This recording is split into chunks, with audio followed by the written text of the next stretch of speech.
He took a line from you and you took the same line from another. And you fat as fuck and nigga shut the fuck up, man. Clearly, Lil Wayne answers to no one. Is that an interview that you actually gave with Katie Couric? That's a stupid ass question. You just saw me on there giving an interview with her. Okay. All right, you can leave now.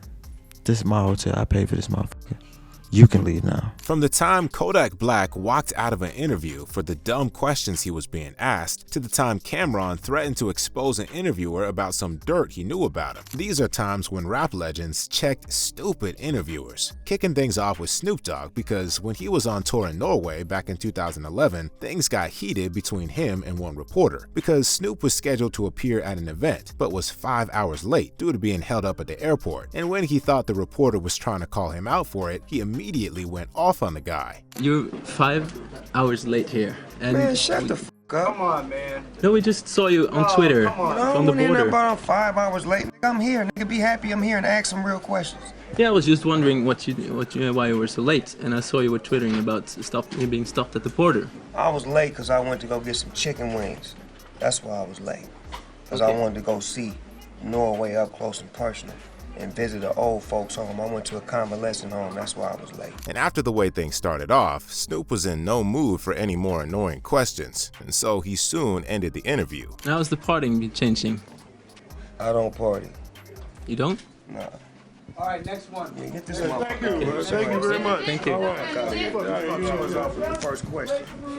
It didn't look like the interviewer was intentionally trying to piss Snoop off, but the same can't be said for DJ Academics, who seemed to have it out for Soulja Boy and got checked for it. In an episode of Complex's Everyday Struggle, Soulja Boy was having a sit-down with a few interviewers, including DJ Academics, and halfway through the interview, things started getting a little heated, since Soulja felt like Academics and the others were picking on him and unfairly comparing his success to that of other rappers, as well as making fun of his hairline. No, I said Tiger had a record. I said Soulja Boy had a movement. I came with I'm the first rapper to come out with a video game console.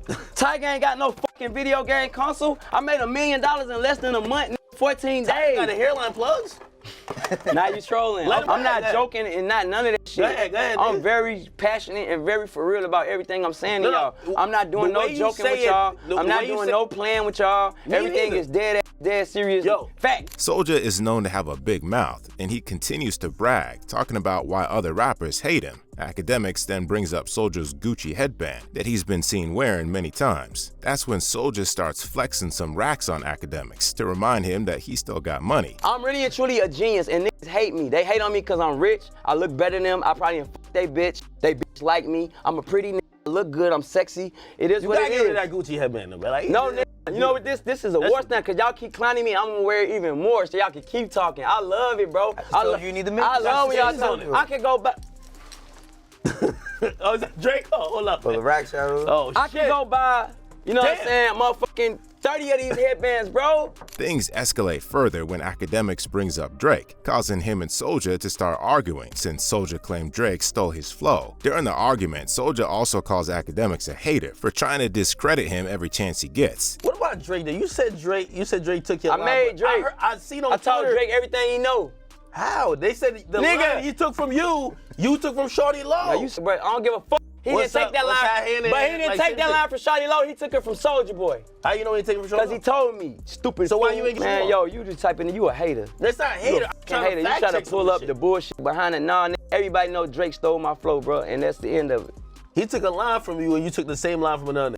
And you fat as fuck, and nigga shut the fuck up, man. Even if Soulja was sort of clowning Academics, he really was trying to defend himself. This next rapper, though, gave the most disrespectful interview on this list, and right in front of a judge, too. Back in 2012, Lil Wayne was filing a lawsuit against Quincy Jones III over a documentary that was made about him. As part of the process, he had to sit with the defendant's lawyer and a judge to present his case. But the lawyer started off by asking a pretty annoying question about one of Wayne's interviews they had literally just watched, which pissed Wayne off. Clearly, Lil Wayne answers to no one.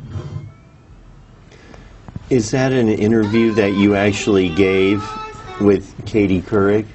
Is that an interview that I actually gave with Katie Couric? Yeah. What's your name again? Hey, well, that's not the question. What's his name? Huh? Pete Ross. Pete Ross, that's a stupid ass question. You just saw me on there giving an interview with her. Okay. So that was you. As the interview went on, it was obvious Weezy had no interest in actually answering any of the interviewer's other questions, since he didn't take the whole thing seriously. Did you perform at the Virgin Mobile Music Fest in 2008 with Kanye West?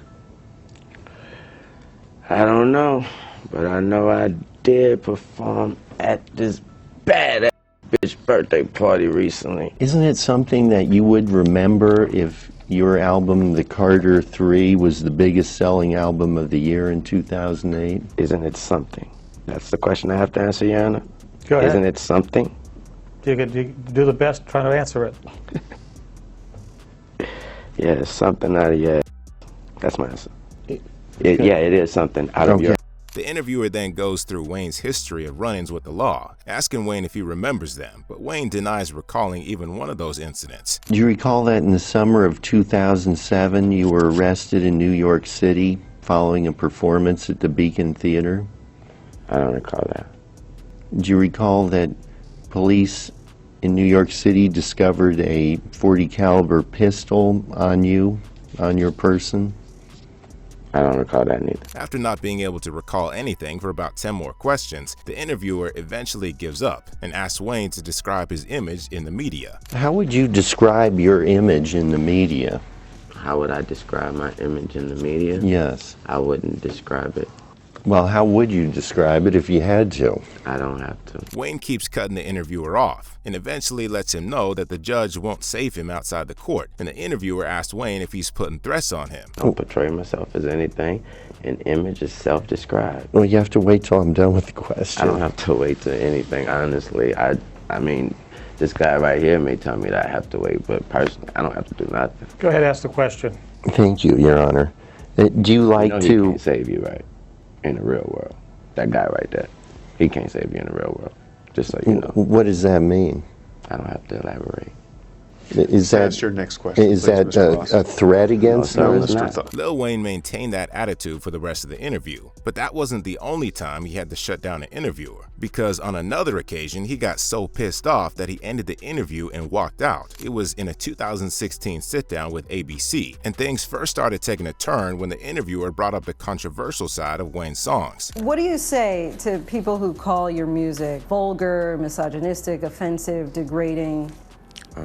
No, if that's what you think about the music, if that's what you categorize it under, then so be it. All those things made me who I am, and I am a very successful man. Please keep looking out for more, because it's coming, baby.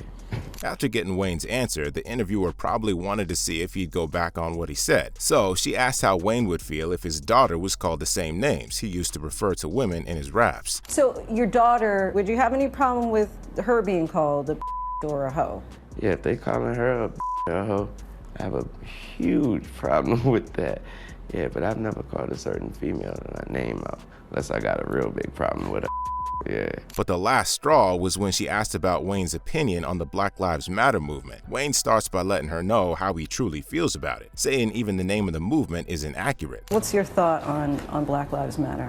What is it? What do you mean? The idea is that there's this movement called Black Lives Matter, thinking that the rest of America didn't seem to understand that Black Lives Matter. It just sounds weird. I don't know that you put a name on. It's not a name, it's not whatever.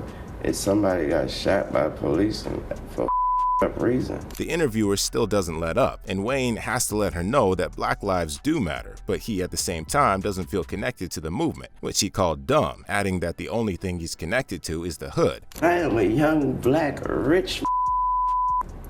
If that don't let you know that America understands Black matter these days, I don't know what it is. Don't come at me with that dumb man.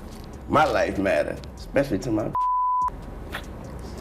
Do you separate yourself from it? I don't feel connected to a damn thing that ain't got nothing to do with me. If you do, you crazy. You connected to this flag right. As I'm connected, I'm a gangbanger, man. I'm connected. Wayne eventually got fed up and left the interview upset, saying he wasn't no politician to be answering such questions. He ended our interview angrily. I ain't no politician. And the interviewer should have known how Wayne was going to react to questions like that, because he's been on the record for saying he didn't believe in racism, telling a story about how a white man saved his life when he was just a kid. At the age of 12 years old, I shot myself. I was in the house. Police knocked on the door. I was right there. It took one guy to stop right there and just cuss everybody that hopped over me out. Like, what the f are y'all doing? He said, you drive. Pick me up. Brought me to the hospital. He said, don't worry, my name's Uncle Bob. He was white as snow. The that hopped over me was blacker than me. Was he a cop? Yeah, he was a cop, and my life was saved by a white man. I don't know what racism is. But Wayne is known to get into heated situations often. Jay-Z, on the other hand, isn't. But he also had to check this interviewer for making a simple yet common mistake in their interview. It went down back in 2010 when he was on the Charlie Rose Show to talk about his new book. Later in the interview, the host asks about Tupac. That's when Jay lets him know that he's not saying the name right. Tell me about Tupac.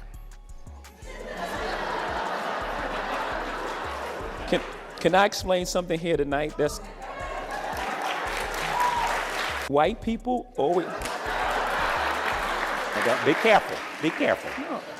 I can say this because I'm so not a racist. White people call Tupac. Tupac. I'm sorry. I'm sorry. Tupac. You're right. I know. I do. If it was Tupac, it would have a K. Jay-Z also lets the host know that he's not the only guy who makes a mistake, but hopefully people will start to get the name right now. You're not the first. Hopefully after tonight, you will be the last. While Jay-Z wasn't trying to make an issue out of the situation, Kodak Black was clearly irritated by this next interviewer's attitude and dumb questions, and ended up walking out of their interview. In 2018, Kodak Black was on the Ebro in the Morning show to talk about his music, but things started getting awkward right from the start when Ebro introduced Kodak and let him know he wasn't initially sure about doing the interview with him because of how Kodak appeared in previous interviews. Yo, man, first of all, I gotta be honest, I was skeptical on doing this interview. I saw your other interviews where you was wearing like a ski mask and all that, and I was like, I'm not really interested in talking to this, but... Kodak wasn't even tripping on Ebro starting the interview like that. But when Ebro brings up the case Kodak had at the time, saying they take the crime he was accused of very seriously, Kodak was obviously upset, even if he didn't say anything at first. Look, man, at this point, it's a pleasure to meet you, man. You know, looking at all your cases and everything you've been through, and I know the recent one right now is very sensitive, and with respect to, you know, everybody involved in that case, you know, we can't get into details today. But, you know, we take sexual assault here serious, and we can't, you know, get into details, but we hope, you know, to have you back so we can have a deeper conversation about that because, you know, this is a serious topic, and we're hearing these stories a lot.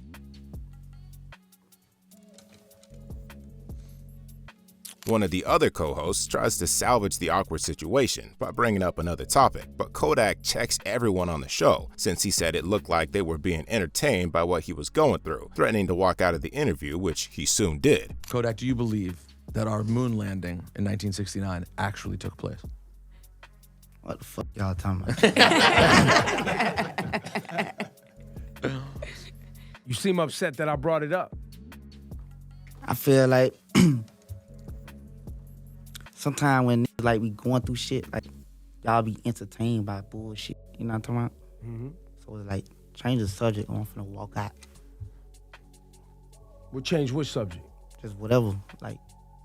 Well, no, they tried to change the subject. They was talking about the moon landing. That's bullshit too. So talk about something else. Well, I was saying, I think we don't have to talk about nothing else. We could be done right here. All right, I'm going. Say less. Well, that's a bummer. And like Ebro, another interviewer who's known to ask unsettling questions is DJ Vlad, and he got checked for it too by a rap legend. We're talking about U-God of the iconic rap group Wu-Tang Clan, because a few years ago he was on Vlad TV to give an interview, but right off the bat you could tell he wasn't all that interested in talking to Vlad. All right, here we go. U-God, welcome to Vlad TV. What's up, big man? Everything good, man. Huge, long time fan of you, man. Yeah. A few minutes in, Vlad, in his usual fashion, brings up U-God's past, talking about when he was hustling, and U-God immediately checks him, since it looked like Vlad already knew the answer to the question he was asking, and just wanted his guest to admit to it on the show. Now, during the time, though, you were hustling. You asking me or you telling me? Well, I mean, I've seen your other interviews, so I guess I'm asking you, but I kind of already know the answer. Yeah. Vlad does it again, asking U-God about being locked up during the initial stages of Wu-Tang Clan. But U-God checks him again, telling him to stop acting like he doesn't already know the story. So the Wu-Tang Clan starts to form, and you guys start to work on the first project. How much of it did you actually see come together? Because at one point you end up getting locked up. You know the damn story, Vlad, man. Stop acting like you don't know the damn story, man. You know I was locked up. But Vlad wasn't done asking cliche questions, because he also asked U-God if he knew how big Wu-Tang Clan's debut album was going to be. U-God goes off at Vlad again, telling him artists can't predict stuff like that. When you heard the whole album get put together, did you think that this was going to be something as big as what it became, or was it just another cool project? Whatever, man. I don't understand why people even ask that, man. You just do the work and you just put the work in. Whatever happens, man. As an artist, I don't see no artists out here sucking their own dick until this shit becomes successful. You never know how big it's gonna be until you're in there, man. you keep asking me, did you know how big you was gonna be, motherfucker? Did you? No, and until you did the damn shit, didn't you? All right. And this wasn't the only time a rapper checked Vlad on his own show, because Lil Baby practically called Vlad out for being a Fed after he said some suspicious stuff during one of their interviews. Their interview started off normal, but Vlad eventually started talking about Lil Baby's history of criminal activities, bringing up the time Baby got locked up for 2 years, and Lil Baby didn't mind talking about it at first. You ended up kind of getting lucky initially, right? Yeah, definitely. Okay, tell me about that. Actually, I had one lawyer, he trying to make me take 2 years, but I hired a new lawyer. And new lawyer got me a program for 6 months. Supposedly 6 months. But Lil Baby soon got concerned, since it looked like Vlad knew too much about what went down while he was in prison. So you started to get into fights essentially in the program? Yeah, it was like a zero tolerance program, you know what I'm saying? Like, for nothing. So I got into a fight, you know what I'm saying? And that sent me back. Okay, you got into a fight with a white dude. Exactly. Was it like a racist thing? Was it like whites and blacks kind of clicked up in there? How you know that? Well, that's just how prison is most times. I'm telling you, how you know I got into it with a white dude though? I think you may have mentioned it in the past.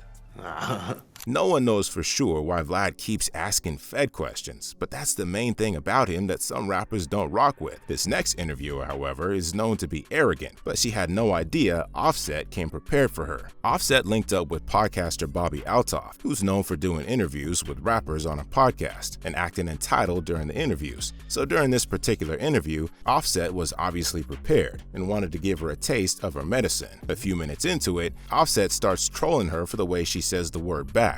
Do I have what? Tattoos. Do you have any tattoos? Cool. I do. Where? I have one on my back, and I actually just got one on my arm. On your what? On my back. Do you not have a back? You kind of said Bach. What's that? Like Maybach? It was kind of Maybachish. I didn't say that. You said Bach. Play it back. Play it back. Guaranteed you said Bach. I guarantee I didn't. And when we play this B-A-C-H. back, you're not going to hear that. After that, Offset also checks her for being late to their interview and wasting his time. And after she explains herself, he lets her know that he doesn't accept her apology. Why were you late to our interview? It was 5 minutes. I mean, 5 minutes, you're like...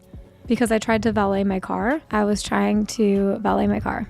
Mm-hmm. I pulled up at 6:55. I would have got here on time. You said 7. And they were like, where's the card? You got to be on time, man. Okay. Thank Wasting you. people time and shit. I'm sorry. I apologize. I don't accept your apology the same way you didn't accept mine. When didn't I accept your apology? I don't remember either. It was starting to look like Offset had it out for her, because he also calls her out for lying about taking a drink before the interview started and clowns her for it. I'm just letting you know I watched you take a drink. Oh, that's true. Prior to the interview? You forgot? I did. There's a cup on the table that's not water. And I had a sip of it. So you're a liar. Okay, but that's not what I was even, that's not the point of what I was saying. Nah, what it is, you a liar. Can you let me finish my sentence? No. You don't let liars finish the sentence. You lied to everybody. Why did you lie? How about that? Towards the end of the interview, Offset is hyping her up, trying to be nice, but when he held out his hand for a handshake, she probably didn't understand the gesture, and Offset clowns her again for not having what he called seasoning. What up, pimpin'? She got the voice, the tone. She's on. You better catch it before it's too late. In a minute, she gonna be charging $25 million an interview. Tell her. Yeah, I will be. Tell them. Tell them. You gotta shake my hand. Oh. You need a little bit of seasoning. You ain't got no seasoning, man. You like a plain piece of chicken just on the thing. You pull it off, and then you serve the dish. You need some motherfucking seasoning, man. Bobby then tells Offset he can leave. That's when he reminds her who paid for the hotel they were in the first place. Just a little Have a great day, Offset. Just a little seasoning. All right, you can leave now. This is my hotel. I paid for this motherfucker. You can leave now. And talking about rappers putting interviewers in their place, we gotta talk about Kanye West, who's never scared to speak his mind. In 2018, Kanye West was a hot topic for a lot of things, including him supporting Donald Trump and the MAGA movement. And in an interview with TMZ, he turned up rocking the same MAGA hat that had caused a fuss earlier that year, probably to intentionally piss off TMZ. During the interview, the interviewer asked Ye a question, which he has a tough time answering. But when the dude suggests a segment break, Ye checks him, saying he just needs some time to think about his answer. You want me to repeat? No. Well, why don't we do this? Let's take a quick break. When we come back, we're going to hear Kanye's answer. We're not going to Jimmy Kimmel the situation. No, we're going to come right back. No, we're not going to come right back. Okay. We're not going to Jimmy Kimmel the situation. Fair enough. We're going to give me time to think. Okay. Fair enough. You asked me a serious question, and I'm going to take some time to think about my answer. I'm going to use time to my advantage in this situation. Now repeat the question. Ye soon answered the question, but after they wrapped up the interviewer thanked Ye and asked if Ye could take the MAGA hat off, since he didn't like it. Ye, though, was obviously not happy with his request. You are one of the more interesting people I've ever met in my life. Thank you so much for doing this. I appreciate it. Is there something you love about me? Yes, I would love it, Kanye, if you would not wear that hat. It would make me and a lot of other people feel better. In fact, why don't we say, please take off the hat, Kanye? How's that? It's not good. Then I won't do it. Because you have a right to wear it. But exactly. First Amendment, baby. First Amendment. First Amendment. And just like in that interview, this next interviewer also got pressed by a rapper on his own show, who even threatened to expose the host's criminal activities that he supposedly knew about. Way back in 2003, East Harlem rapper Cam'ron and record producer Damon Dash were on the O'Reilly Factor show to discuss the effects of rap music on American youth with Bill O'Reilly. And right from how the host introduced his guests, you could tell he had it out for them. So we decided to get Grammy nominee Cam'ron, who raps about pimping and bitches and among other things, and rap producer Damon Dash, a co-founder of Rockefeller Records, together with Mr. Thomas L., who joins us now from Philly. Pimping and bitches. Yeah, you know. Pimping and bitches. You got it in your record Purple Haze right here. A few minutes into the interview, O'Reilly questions Cam'ron about the bad influence his lyrics and lifestyle were potentially having on the younger generation, but Dash steps in to defend him. What if an 11-year-old kid imitates you, Cam'ron? What if he uses four-letter words and he develops a lifestyle based upon the street? He gets tattooed. He gets all this. Yeah. Well, let me just say, and then you can jump in. Do you feel badly about that? No, I don't. Can I maybe interject? If a 11-year-old were to imitate Cam'ron, what they would be doing is becoming the CEO of their own company, controlling their own destiny, taking a bad situation and making it good. Dash goes on trying to explain his point, but the host cuts him off. And that's when Dash calls O'Reilly out for not treating them fairly and goes on to explain what he was trying to talk about earlier. But on another level, when Arnold Schwarzenegger was the Terminator, he was shooting up half of everyone in sight. It's a cartoon, though. This is more real. The Terminator is not a cartoon. This is real, though, isn't it? Well, no. In my life, everybody's rap is This is real. It's not a Terminator cartoon. All right, Mr. Thomas L., what else do you want to ask these guys? You didn't let me finish that. That wasn't very fair. All right, go ahead. If there's an unsupervised child, how is he to know whether it's real or not? How is he to determine what's real and what's not real? Who's to supervise him? All right, so you think that the Terminator movies are just as damaging or more so than gangster rap? I would have to say being that there's a visual and being there's no explanation to him and being that visuals on these rap videos too, though. But what I'm saying is it's glorified. There's no justification for all the shooting that goes on. At one point, both Dash and Cam'ron Cameron started clowning O'Reilly since it looked like he was losing the argument and getting frustrated. I'm making it cool to be smart. All right. I'm making it cool. Wait, let me. It's not, yeah, but it's not I'm about making it cool to be a business. It's not businessman. about business. Not It's about business about to you because you feel like it might give you better ratings to portray something negative within the image of It hip is hop. negative. Yeah, It's the economy negative to around make you. money, Mr. Dash, if you hurt children. How do you hurt children by promoting to be an entrepreneur and a CEO and to do right You're by? looking at a for principle. example. Yes, hold it. Why You're looking at a principle. Why you don't want to let him talk? You mad? Where'd you start? Current affair, right? No, wrong. Well, You're looking I got at a dirt on man. you, doggy. Cameron, I'm gonna get at you in a minute. You go ahead. You get at I'm gonna get at you in a minute. Cameron wasn't capping about having dirt on O'Reilly because several years later, O'Reilly was tied to several sexual harassment allegations. So anyway, while O'Reilly clearly had it out for Cameron, at least he had an argument. This next interviewer, though, was clearly just trying to instigate a situation out of absolutely nothing. We're talking about Charlemagne and Post Malone. It all started when Posty appeared on the Breakfast Club show as an up-and-coming artist. You could already tell Charlemagne wasn't the biggest fan of Post Malone from the very start of the interview, when he made fun of Post's dad's job with the Dallas Cowboys and about being a white boy in the rap game. But his dad actually used to work for the organization. What was he, water boy? He does. He still works for the organization. He's like head of concessions. Are you afraid as a white rapper that you may be considered a culture vulture? I don't think so. I'm not scared. I'm not scared because I'm not trying to be anybody that I'm not. True indeed. I'm just trying to, I like what I like. And I don't think I'm biting off of a certain culture or copying a certain culture or trying to be part of a certain culture because, I like what I like. Posty wasn't even trying to be upset, even if it was looking like Charlemagne didn't like him simply for being a white boy in the rap scene. And it looked even more so when Charlemagne asked him what he was doing to support the Black Lives Matter movement, which was obviously a question to put him on the spot. What are you doing for the Black Lives Matter movement? What? I don't know. Is that a serious question? Yes. Okay, I'm sorry. If anything. I guess what I can do to help Black Lives Matter is I to keep making music, I don't know. Got you. I don't know. I would have just said nothing. I mean, honestly.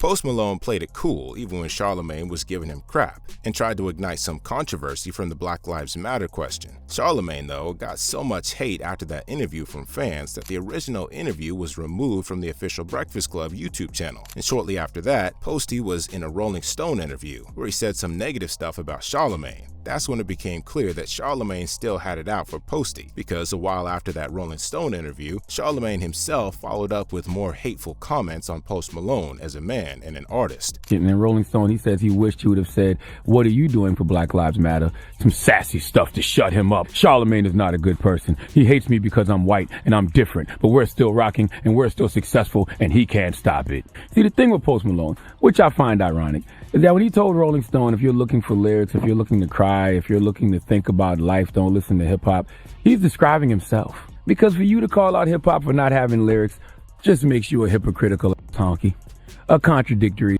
cracker. So Post, if you want more lyrics, you want music that makes people cry, you want music that makes people think about life, then go create it. But you can't. Because you're not capable of doing it, because you're not as talented as you think you are. These were times when rap legends checked stupid interviewers. If you enjoyed the video, check out 14 times where rappers humbled fans for being disrespectful.